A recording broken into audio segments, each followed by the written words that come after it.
मेरा भारत महान। जय श्री राम। दुनिया में एक साथ कहीं करोड़ों लोग इकट्ठे होते हैं तो वो भारत का कुंभ मेला है।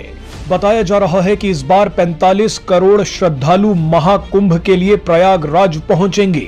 करोड़ों लोग मां गंगा में डुबकी लगाएंगे।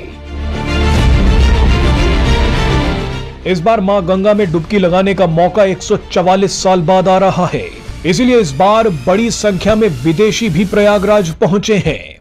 रूस, America, Britain, Germany, Israel, south Africa, Spain समेत कई देशों से आए श्रद्धालु डुबकी लगा रहे हैं।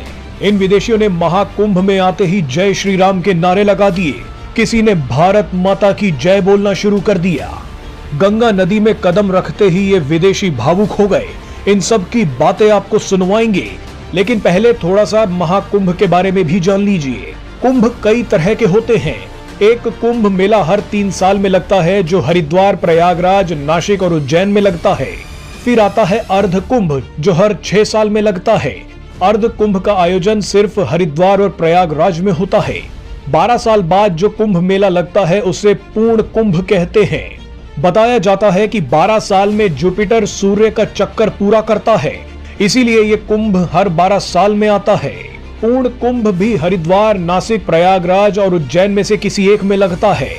और आखिर में आता है सबसे बड़ा महाकुंभ मेला, जो 12 साल की 12 साइकिल्स यानी 12 पूर्ण कुंभ के बाद 144 साल बाद आता है। महाकुंभ का आयोजन सिर्फ प्रयागराज में होता है। जाहिर सी बात है कि एक इंसान के जीवन में ऐसा मौका सिर्फ एक बार ही आता है, इसीलिए करोड़ों लोग प्रयागराज पहुंच रहे हैं। महाकुंभ में मां गंगा की डुबकी लगाने से मोक्ष की प्राप्ति होती है। ऐसे में हजारों विदेशी भी डुबकी लगा रहे हैं। डुबकी लगाने के बाद इन विदेशियों ने महाकुंभ के बारे में जो कहा वो आपको हैरान कर देगा। आइए एक एक करके आपको सबके बयान सुनवाते हैं।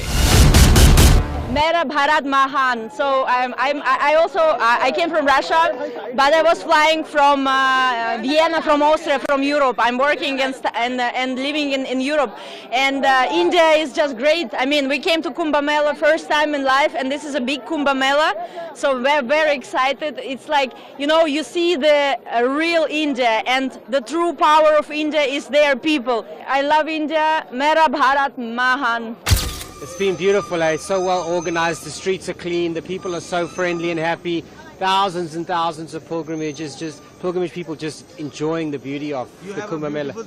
We practice our Sanatana Dharma. We teach it. We spread it in the West. I practice yoga and I search for moksha.